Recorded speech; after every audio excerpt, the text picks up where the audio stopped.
In this video, we'll try to learn about the Home tab. At first, we will see how the get data help us.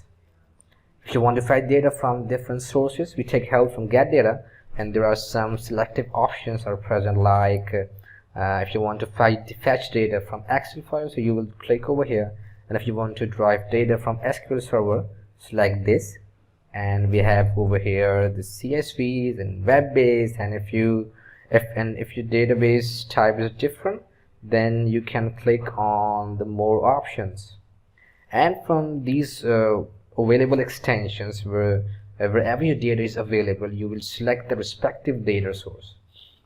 It's taking a bit time to load. Here you go.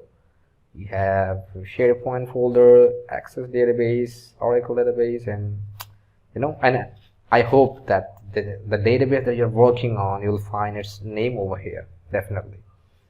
For instance, I want to input the data from Excel. Power BI asks the location of the data that we have to use, and this is my location, Power BI video tutorials, and it's video number 4. I will click this and click open, and as I click open button, connection is being established, and I will see the database with all the available sheets visible over here, like here.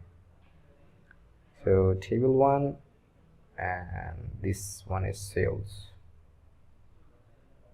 So I will choose any one of it, and what we have now, I select the sheet, all the fields and records are visible over here, and if I wish to float directly this data into my Power BI desktop, so I will click on the load button here. Or if I want to float this data in the Power Query, then I will click transform data button and cancel. It will cancel and do not load the data. So the Power Query and the Power Pivot is a very important topics for us, and we're definitely going to discuss these in our upcoming videos. For instance, I just simply need to load the data. I will click the load button, and it's takes some time. It's loading, processing queries, applying changes. Here you go. All the table names and its fields are available in this section. Now let's understand the data that I have imported over here.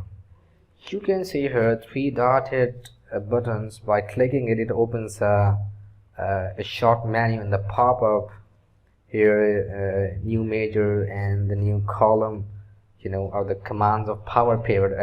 As I said earlier, that the Power Pivot and the Power Query are the main topics, so we'll talk about those in our later videos.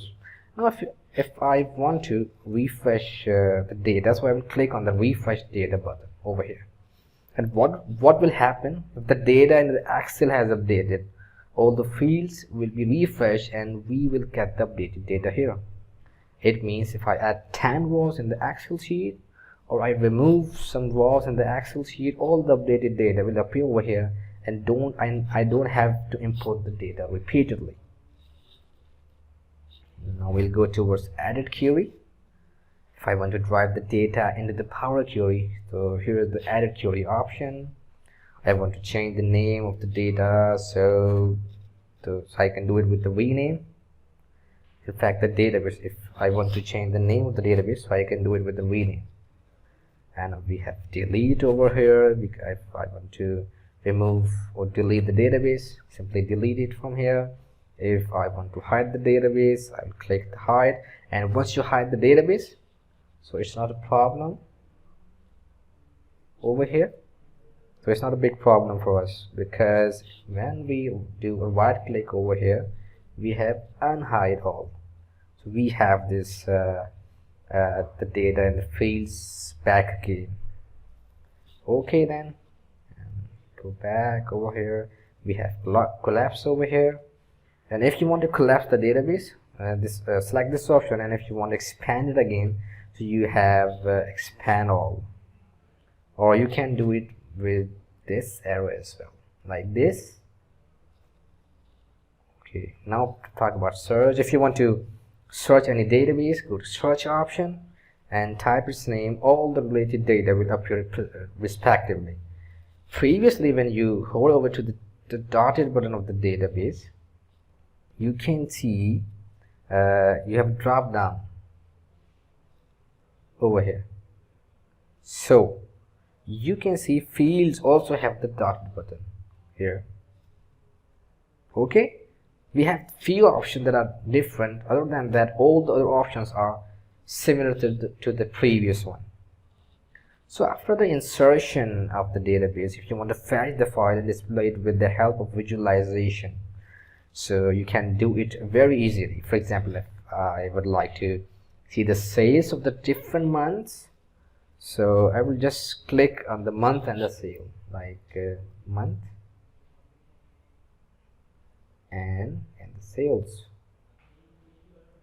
You can see the data is loading over here.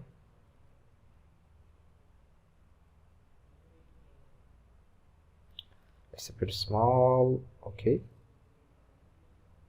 so the data it's in front of us. Months, we have months, and in this the aggregate sales is over here. And if and yes, it's a tabular form, and the different months are visible in the tabular form. And if I do not wish to see it, what I will do is to click the border, and then what I will do is press delete from the keyboard, so it will vanish away. All the fields have been deleted. Now if you would like to see the sales of the different regions, so I will click region and the sales. Yes, so I've checked the region and the sales. You can see over here the fields have been appeared. We have regions, east, north, and the sales of that we have in the databases. From all of those people that already work on the Excel pivot table, they feel like it's like very simple. Just get this checked and the field will appear in the canvas area. Now if I want to see this data graphically instead of the table, so on the right side I have different tools available. If I click on the stacked bar chart, and we have we have the stack bar available over here.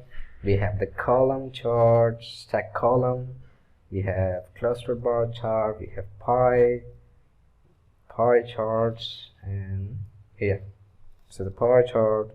So here are different visualization tools available. It depends on us, like how we want to see our data. We just click the tools and the data will project likewise. So guys, in this session of the video, we try to learn about the get data command and other tools of Power BI. In next videos, we're going to create our first interactive dashboard. So please stay tuned.